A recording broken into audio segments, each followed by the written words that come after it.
Assalamualaikum warahmatullahi wabarakatuh. Selamat pagi semuanya. Mohon maaf tidak bisa hadir secara langsung sehingga proses perkuliahan hari ini kita laksanakan dengan menggunakan YouTube. Untuk materi hari ini kita akan membahas terkait dengan jenis karya ilmiah. Mata kuliah ini berkaitan dengan jenis-jenis karya ilmiah yang nanti digunakan di dalam kalian nanti menempuh S1, tapi tidak detail seperti misalnya skripsi, karena karya ilmiah di sini nanti yang lebih kita fokuskan adalah pada penyusunan atau penulisan makalah. Namun kita kenalkan juga terkait dengan tugas akhir sebagai seorang mahasiswa S1, yaitu berupa skripsi. Oke, materi yang pertama terkait dengan jenis karya ilmiah. Jadi karya ilmiah itu merupakan karya tulis yang bisa dikatakan kompleks, sehingga perlu cara di dalam kita menuliskan. Nah, cara yang digunakan di dalam penulisan itu adalah dengan yang disebut dengan kerangka karangan. Jadi biasakan dalam kita menulis sebuah karya tulis yang panjang, terutama yang kompleks tadi, kita memerlukan rencana. Nah, kerangka karangan itu adalah sebagai rencana penulisan supaya tulisan kita terbentuk dengan baik. Sama sepertinya kerangka atau tulang di dalam tubuh kita itu adalah membentuk tubuh kita supaya lebih baik, lebih bagus. Mohon maaf, misalnya kalau tulang kerangka kita tidak sempurna, maka secara fisik juga kita tidak sempurna. Nah, kerangka karangan pun demikian. Kalau kerangka karangannya baik, bagus, kemudian sistematis, ya, logis, jelas, terstruktur dan teratur, maka bentuk dari tulisan, misalnya karya tulis ilmiah yang kita buat, itu juga akan sistematis, logis, jelas dan terstruktur. Nah, kerangka karangan itu sebenarnya adalah semacam perencanaan bagaimana kalian akan memasukkan apa saja, isi apa saja, kontennya, kemudian hal-hal apa saja yang akan dituliskan dalam karya tulis yang akan kalian hasilkan. Karena fungsi dari kerangka karangan itu adalah agar kalian itu dapat menulis, kemudian kadangkala tulisan itu kan memerlukan waktu, ya. Nah, dengan kerangka karangan ini, kalau kalian kemudian meninggalkan tulisan tersebut untuk sementara, pada saat akan memulainya lagi sudah tinggal melanjutkan sesuai dengan rencana yang sudah disusun. Misal kalian akan menulis makalah, ya, biasakan kalau sekarang itu menulis makalah itu kalau bisa melalui proses yang ilmiah, artinya menulis sendiri, ya, mencari referensi dan sebagainya. Kalau ini kalian lakukan dengan baik, maka menulis skripsi itu akan terbiasa dan mudah, karena terbiasa dipandu dengan menggunakan tata cara ilmiah di dalam menulis karya ilmiah. Nah, ini penting, ya. Jadi jangan sampai kemudian misalnya menulis makalah contoh itu copy paste. Nah, paling tidak minimal kalau menulis makalah itu supaya tetap ada etika ilmiah, itu adalah paling tidak seperti puzzle. Puzzle itu berarti copy dari satu makalah, kemudian kalian tulis ke makalah kalian, copy paste, ya, diambil dari berbagai macam. Itu masih mending daripada kemudian kalian hanya mengganti covernya, mengganti nama. Nah, ini tidak pas begitu, ya. Nah, itu. Oke, bentuk kerangka karangan bagaimana? Sebenarnya bentuk kerangka karangan seperti ini, contohnya ada 1, 2, 3. Jadi bentuk kerangka karangan itu sebenarnya mudahnya itu seperti, ya, rencana penulisan begitu loh. Misalnya kalau kalian akan menulis tentang topiknya penggunaan bahasa Indonesia di tempat umum, maka di situ yang pertama akan ditulis apa saja, tulisan saja. Misalnya yang pertama pengertian tentang menulis bahasa Indonesia, penggunaan bahasa di tempat umum, apa saja yang kalian akan tuliskan dalam makalah, ya. Jadi tulisannya kerangka karangan bentuknya masih bisa seperti ini, ya, bisa pakai numerik 1, 2, 3 ataupun bisa saja menggunakan bulleting, ya, terkait dengan apa yang akan dituliskan. Nah, semakin banyak kalian menuliskan apa saja yang akan dimasukkan, berarti mungkin kalian memiliki kejelasan ya alur yang akan dituliskan. Sama seperti misalnya kalian akan menceritakan suatu cerita, misalnya kegiatan dari mulai kamu bangun tidur, apa yang akan kamu ceritakan. Kalau misal kamu disuruh cerita kepada orang lain atau dituliskan misalnya, ya misal bangun tidur terus mandi, tidak lupa menggosok gigi, habis mandi dan seterusnya sampai sekolah, ke sekolah misalnya, habis sekolah harus apa dan sebagainya. Nah kurang lebih itu yang nanti kemudian dikembangkan menjadi tulisan. Jadi biasakan kalau mengarang tulisan itu jangan langsung menulis banyak ya, tapi dibuat kerangkanya dulu sehingga memudahkan kamu dalam membuat tadi perencanaan supaya logis, sistematis dan teratur. Nah langkahnya adalah membuat kerangka. Satu adalah menentukan tema. Tema itu biasanya identik dengan judul banyak ya, ya tidak apa-apalah ya, minimal tema itu menyesuaikan. Misal kalau kalian disuruh untuk menulis tentang penggunaan bahasa Indonesia di tempat umum, nah berarti sudah mengarah kepada tema. Nah tinggal kemudian kamu menggunakan ya, mencari referensi terkait dengan tema itu, mau di tempat umum yang mana, apakah tempat umumnya keseluruhan umum semua, atau tempat umum misalnya di penggunaan pada misalnya di jalan raya ya, di mall, di apa dan sebagainya. Ini tema-tema yang bisa diperkecil skupnya ya. Nah yang kedua adalah mengumpulkan ide. Nah ini ya, yang paling penting yang kedua adalah kalian mencari berbagai macam referensi yang diperlukan. Jadi boleh mengambil dari misalnya internet, boleh mengambil dari media-media yang lain begitu ya, untuk menguatkan tulisan yang kalian akan hasilkan. Jadi karangan makin banyak buku yang kalian punya atau banyaknya referensi itu akan bagus, sehingga nanti dalam menulisnya itu banyak informasi yang boleh dikatakan ini ya bermanfaat ya, karena kalian memiliki berbagai macam referensi. Jadi kalau referensi kalian mudah, gampang, aksesnya juga banyak diperoleh ya, melalui misalnya jurnal, blog ya, kemudian dan yang lainnya. Nah bahan-bahan itu yang kemudian kalian olah ya. Jadi kalau kalian biasa melakukan ini, maka informasi berkaitan dengan suatu keahlian atau bidang tertentu itu akan bagus karena kalian melakukan referensi atau literasi begitu ya. Jadi biasakan literasi kita bagus, baik, supaya kemudian nanti dalam menulis juga baik. Nah ketiga baru menyusun kerangka karangan. Tadi sudah saya sampaikan bentuknya adalah seperti ini ya, bulletin 1, 2, 3 atau numerik ya, 1, 2, 3 atau bulletin. Nah tulis saja begitu ya, 1 apa yang akan diceritakan, 2 apa, 3 apa dan seterusnya. Nah itu yang kemudian nanti bisa berpotensi menjadi tulisan-tulisan yang nanti bisa dihasilkan ya, dalam tulisan yang besar, yang banyak, yang kompleks sesuai dengan tadi jenis karya ilmiahnya, makalah atau yang lainnya. Setelah menyusun kerangka karangan dirasa cukup ya, 1, 2, 3, 4 dan sebagainya. Yang keempat adalah baru kita menuliskan.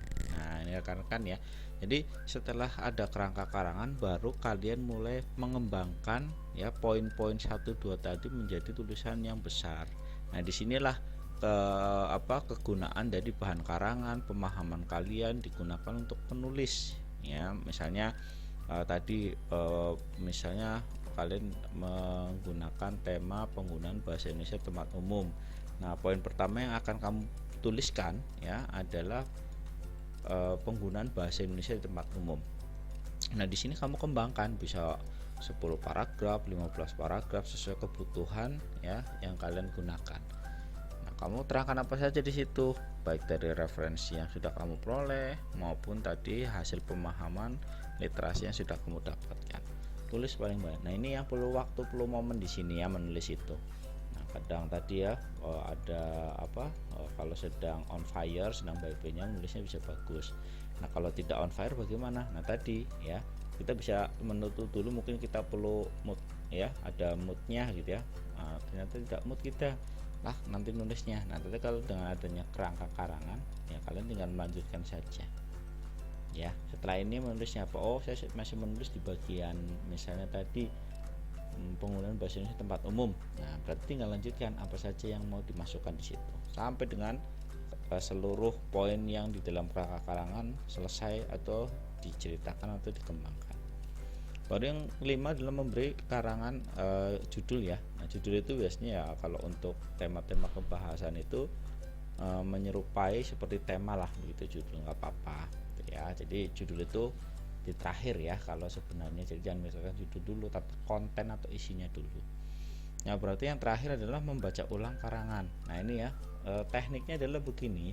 Pada saat kalian setelah menulis, terutama misalnya menulis apapun ya dalam berbagai macam misalnya subjudul atau menulis per bab gitu ya dalam proposal atau skripsi.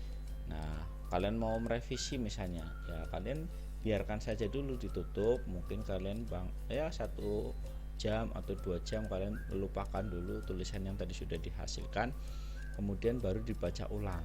Nah, itu akan objektivitasnya bagus ya. Selain tipenya bisa diperhatikan, juga poin-poin tertentu yang menurut kalian logis, sistematis itu bisa bisa dievaluasi ya terkait dengan apa hasil tulisannya sudah dibuat. Jadi membaca ulang itu perlu teknik, jangan langsung, karena kalau langsung itu setelah menulis langsung membaca ulang, merevisi, biasanya masih terikat dengan tulisan yang sudah dibuat tadi. Oke ya. Nah, setelah kalian membuat kerangka karangan begitu, ya, biasakan seperti itu, baru kita ke jenis karya ilmiah. Oke, jenis karya ilmiah yang pertama dibahas adalah makalah. Jadi makalah itu ada 2 hal yang perlu dipahami. Satu, dia sebagai tugas seorang mahasiswa ya, yang lazim, yang paling mudah begitu makalah itu. Kemudian yang kedua, makalah itu harus dipresentasikan di depan umum gitu ya. Jadi karya tulis ilmiah itu selain satu sebagai tugas mahasiswa juga, kemudian yang kedua itu ya adalah harus diseminarkan, atau makalah itu harus dipresentasikan di tempat atau di muka umum, bahasanya begitu. Nah, biasanya kalau kalian nanti pernah ikut misalnya seminar nasional ya, seminar itu ya yang disampaikan adalah makalah. Nah, makalah itu adalah bentuk karya tulis ilmiah yang paling sederhana ya sebenarnya untuk mahasiswa, karena ini di sini adalah makalah ini sebagai ajang pemikiran kalian, argumentasi kalian di dalam memahami suatu konsep atau dasar. Makanya makalah itu bersifat resmi ya kalau pengertiannya, untuk dibacakan atau dipresentasikan di depan umum. Ya, jadi ada juga yang membedakan ya antara makalah dengan paper. Kalau paper hanya dikumpulkan ya sebenarnya sama saja, nama lainnya saja ya, makalah dengan paper. Tapi kalau makalah memang harus dipresentasikan sebenarnya. Makanya kalau di seminar atau di simposium atau kongres itu makalah pasti dipanelkan ya, minimal ya ada contoh 2 atau berapa yang kemudian nanti untuk bahan presentasi secara panel ya, sidangnya misalnya begitu. Nah, makalah itu sendiri mengapa kemudian itu sebagai ajang pemikiran, ajang kalian argumentasi, karena memang bersifatnya adalah empiris objektif. Empiris itu boleh berdasarkan pengalaman observasi ya. Jadi studinya bisa studi 2 hal ya untuk pembuatan makalah, literasi atau studi ini pustaka. Jadi kalian bisa hasil dari referensi buku yang kamu dapat ya, atau juga melalui observasi, datang melakukan pengamatan sehingga melakukan penulisan. Sehingga kalau bisa objektif di sini adalah sesuai dengan data fakta yang diperoleh, hasil dari referensi buku, hasil dari kajian-kajian yang lain ya, sumber literasi yang kalian dapatkan.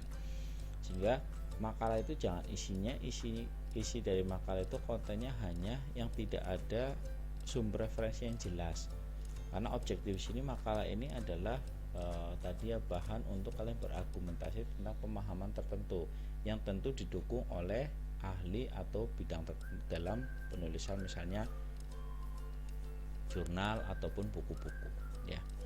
Nah, makalah itu sendiri yang harus dipahami adalah ya, intinya adalah untuk mencari solusi. Nah, mencari solusi itu berarti kalian harus memaparkan data dari yang kalian pahami tentang suatu masalah yang akan ditulis dalam makalah. Nah, makalah sendiri mengapa kemudian tadi adalah sebagai hal yang ilmiah untuk memecahkan masalah, pastilah kemudian isinya minimal adalah detail. Maka dari itu jumlah halaman dari makalah itu 15 sampai dengan 25 halaman, itu dari mulai bagian awal sudah masuk. Jangan biasakan tulis makalah itu misalnya bagian 1 pendahuluan, kemudian isi daftar cover halaman 1, halaman daftar isi, kata pengantar, kemudian pembahasan, penutup, berarti 5 lembar. Nah, biasakan 15 sampai 25 halaman itu adalah bagian isinya ya. Tidak menghitung tadi misalnya daftar pustaka atau misalnya daftar isi dan sebagainya. Gitu ya. Nah, yang kedua bagian makalah. Makalah di sini yang kita kenal ini ya, sebenarnya makalah itu menggunakan polanya campuran. Campuran itu maksudnya tidak menggunakan bab. Biasanya kan ada misalnya bab 1 pendahuluan, bab 2 pembahasan, bab 3 penutup. Sebenarnya kalau mau menggunakan bab itu bisa dikatakan sebagai proposal sebenarnya. Nah, karena makalah itu menggunakannya campuran. Misalnya A pendahuluan, kemudian 1 latar belakang masalah, 2 dibagi 3 dan 4 sebagainya. Kemudian yang B misalnya pembahasan ya. Pembahasan misalnya 1, 2, 3, kemudian terakhir yang C penutup gitu ya. Jadi intinya seperti itu. Tapi tidak apa-apa kalau misalnya ya kalian biasa menggunakan atau ada tugas dari dosen yang lain misalnya kemudian menggunakan bab 1, 2, 3 juga tidak apa-apa. Tapi takutnya nanti kalau pakai bab itu bisa tertukar ya sistematikanya dengan yang namanya proposal. Nah ya gitu ya. Jadi makalah itu hanya bagian ada 3 ya, yaitu awal, inti dan akhir. Nah, bagian awal isinya adalah halaman sampul ya. Halaman sampul itu ya judul, ada logo, ada identitas ya, kemudian ada institusi atau lembaganya. Daftar isi ya, daftar tabel tentatif itu menyesuaikan ya. Kalau memang ada gambar, ada tabel ya boleh dimasukkan boleh. Nah, bagian inti yang paling penting ya. Bagian inti di sini adalah konten tadi saya sudah sampaikan. Nomor campuran itu misalnya pendahuluan ya, bagian A kapital ya. Terus kemudian 1 latar belakang masalah, kemudian 2 rumusan masalah, 3 pembahasan isinya apa? Misalnya tadi membahas tentang penggunaan bahasa tempat umum ya. Jadi ya, satunya pengertian bahasa Indonesia ya, penggunaan bahasanya tempat umum dan seterusnya ya. Simpulan dan saran ya. Nah, simpulan di sini adalah hasil dari tadi dimulai dari pembahasan itu seperti apa disimpulkan, kemudian sarannya adalah saran perbaikan ya, artinya mungkin bisa dilanjutkan dengan penelitian itu ya. Sarannya jangan saran yang tulisan ini masih jelek ya, mohon dan sebagainya, tidak usah gitu ya. Saran di sini adalah saran untuk tadi mungkin melakukan riset lebih lanjut ya, menambahkan dengan komponen ataupun prinsip yang lain dan sebagainya. Nah, di bagian akhir adalah daftar pustaka dan lampiran. Lampiran juga sama ya, tentatif kalau memang diperlukan. Oke, itu berkaitan dengan makalah. Nah, yang kedua, jenis karya ilmiah yang kedua adalah proposal. Nah, 3 hal ya untuk kalian bisa lulus. 1 menyusun proposal, kemudian yang kedua skripsi, yang ketiga biasanya laporannya. Laporan itu biasanya di bab 4 lah ya. Nah, proposal itu adalah sebelum kalian melakukan satu kegiatan itu ada yang namanya usulan ya atau rencana penulisan. Nah, itu proposal. Nah, kalau di akhir mungkin kalau kalian biasa menggunakan namanya laporan. Jadi proposal itu di awal, laporan di akhir. Nah ya, tapi karena ini berkaitan dengan karya tulis ilmiah, maka proposal di sini adalah proposal untuk melakukan penelitian. Nah, ini waktu kamu masih jauh ya, tapi tidak apa-apa. Nanti di semester berapa, 5 atau 6 itu biasanya ada metodologi penelitian. Nah, ini kita sepintas saja ya kaitannya dengan jenis karya ilmiah yang ada di perguruan tinggi. Nah, proposal di sini intinya usulan. Mungkin kalau kalian nanti jalan-jalan ke perpustakaan bisa dilihat di sana ya terkait dengan proposal dari kakak kelasmu ya, seperti apa dan sebagainya, nanti bisa ini. Jadi proposal semua ya, baik penulisan skripsi, tesis itu ada proposalnya. Disertasi pun demikian. Jadi skripsi S1, tesis S2, disertasi untuk S3. Ya. Nah, proposal sendiri nanti bedakan menjadi data penelitian yang kualitatif dan kuantitatif ini apa gitu ya. Nanti akan ada mata kuliah khusus ya. Intinya kalau penelitian data kualitatif itu datanya biasanya berupa asumsi ya, kemudian kata-kata dan sebagainya. Tapi kalau kuantitatif biasanya data-data mengalami pengolahan olah data.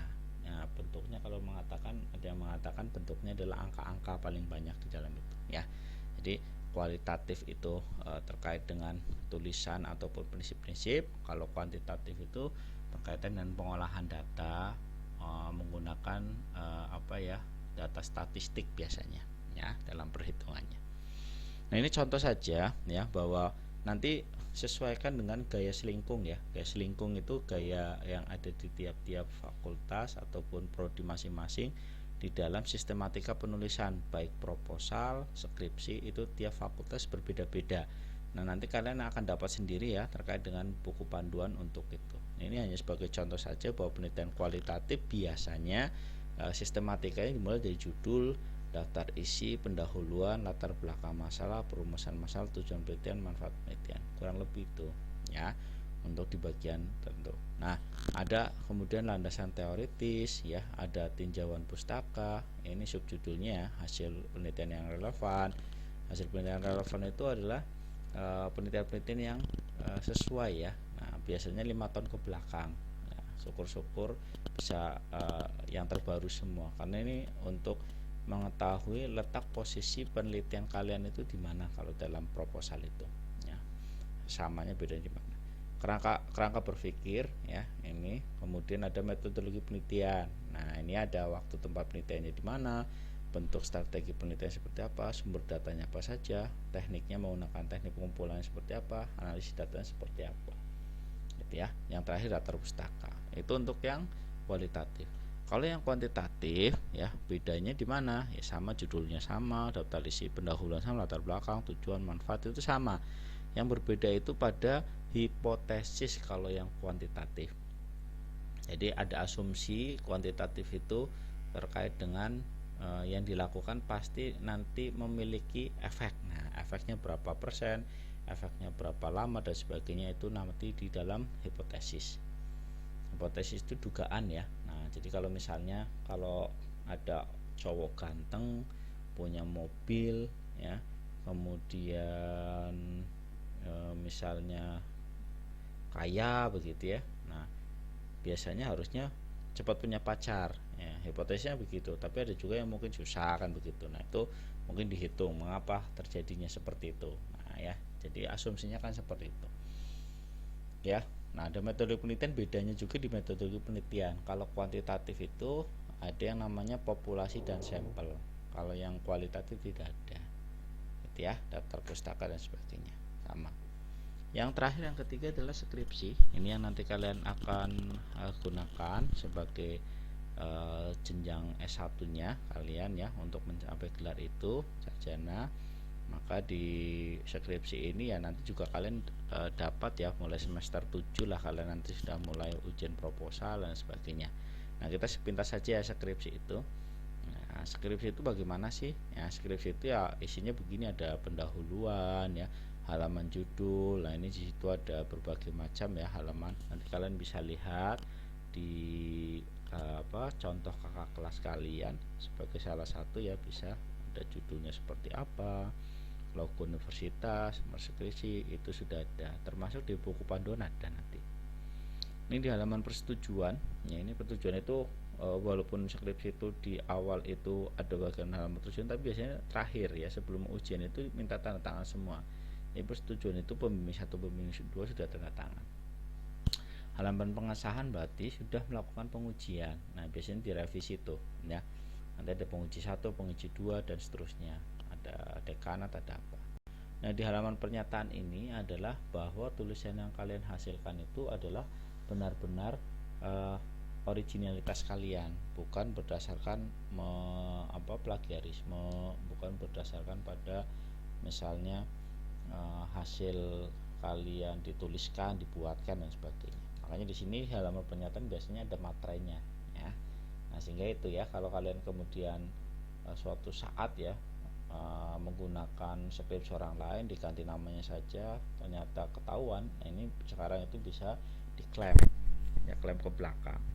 Nah, bisa saja S1-nya mungkin dianulir dan sebagainya, gitu ya, karena ada halaman pernyataan dan bermaterai. Prakata saya pikir gampang, kata pengantar saja seperti apa mengantarkan. Abstrak itu ringkasannya, gitu ya, orang singkatnya, ya, biasanya bahasa Indonesia, bahasa Inggris, gitu ya. Daftar isi mungkin kalian sudah tahu, daftar singkatan juga paham, gitu ya. Daftar tabel juga seperti tabel 1, 2, 3, daftar gambar, daftar lampiran. Nah, ini bagian awal ya. Nah, ini bagian isinya, nanti kalian bisa lihat ada bab 1 pendahuluan. Nah, pendahuluan itu ada banyak ya di subnya. Biasanya kita pakainya nomor ya, bab 1, maka berikutnya di latar belakang masalah misalnya, atau latar belakang penelitian 1.1 ya, gitu. Biasanya menggunakannya numerik biasanya untuk skripsi itu. Ya, ini contoh latar belakang masalah, intinya mengapa kalian mau melakukan riset itu, ya, apa yang menjadi urgensitasnya, apa yang menjadi menariknya dan sebagainya. Kemudian diidentifikasi masalah, ya, dengan tadi topik itu permasalahan yang banyak muncul apa, misalnya begitu, ya, dari topik yang sudah ditentukan. Nah, karena skripsi ini supaya fokus, maka dibatasi. Nah, di bagian C itu adalah pembatasan masalah. Ya, dari sekian banyak identifikasi masalah tidak bisa diselesaikan semua, maka pilihlah yang paling urgent yang kalian anggap prioritas. Nah, kemudian itu dibatasi. Sehingga setelah dibatasi jadikan rumusan masalah itu dalam bentuk pertanyaan atau pernyataan ya, tapi paling banyak itu menggunakan pertanyaan. Misalnya apakah penggunaan ini dapat meningkatkan hasil belajar atau apa dan sebagainya. Nah, itu biasanya pertanyaan. Tujuan mengikuti saja ya. Manfaat penelitian juga sama, ada manfaat penelitian teoritis dan praktis. Teoritis itu berkaitan dengan peningkatan teori tentang tertentu yang kalian tulis ya. Kalau praktis ya siapa saja yang menggunakan. Kalau kalian ya misalnya mungkin untuk kebijakan pemerintah dan sebagainya. Nah, itu praktisnya. Kalau kalian menulis tentang hal-hal tertentu ya, apakah misalnya berkaitan dengan misal kalau di pendidikan untuk sekolah, ya, untuk guru dan sebagainya, begitu. Yang berikutnya bab 2 tinjauan teoritis ya, namanya teoritis, kerangka berpikir, hipotesis. Tadi hipotesis karena ini memfasilitasi dua, ada kualitatif dan kuantitatif. Nah, disinilah kalian menjabarkan teori-teori yang kalian dapat ya, dijabarkan, makin banyak makin bagus, gitu ya. Makanya skripsi itu biasanya untuk daftar pustakanya itu ada yang mencatatkan 50 sampai 100 ya. Ini metode penelitian ya, ini cara-cara untuk menelitinya seperti apa, begitu ya. Ada di situ ada instrumen itu alat yang digunakan untuk mencari data, apa saja yang digunakan dan sebagainya. Termasuk prosedur penelitiannya seperti apa, langkahnya seperti apa.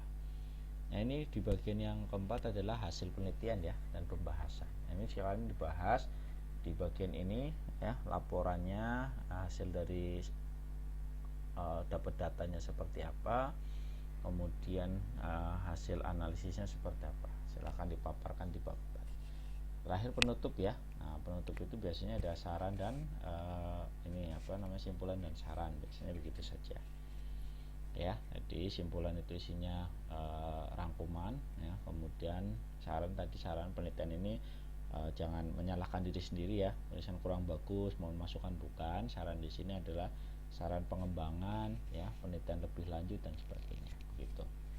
Yang terakhir adalah bagian pelengkapnya, penutup berupa daftar pustaka ya. Nah, ini pertemuan untuk berikutnya terkait dengan cara menulis daftar pustaka seperti apa. Yang terakhir adalah lampiran. Oke, itu untuk hari ini terkait dengan materi bahasa Indonesia untuk jenis karya ilmiah. Silakan nanti bisa menuliskan presensi di kolom chat ya. Oke, itu saja yang mungkin bisa saya berikan. Tetap semangat semuanya. Saya akhiri. Wabillahi taufiq wal hidayah. Assalamualaikum warahmatullahi wabarakatuh.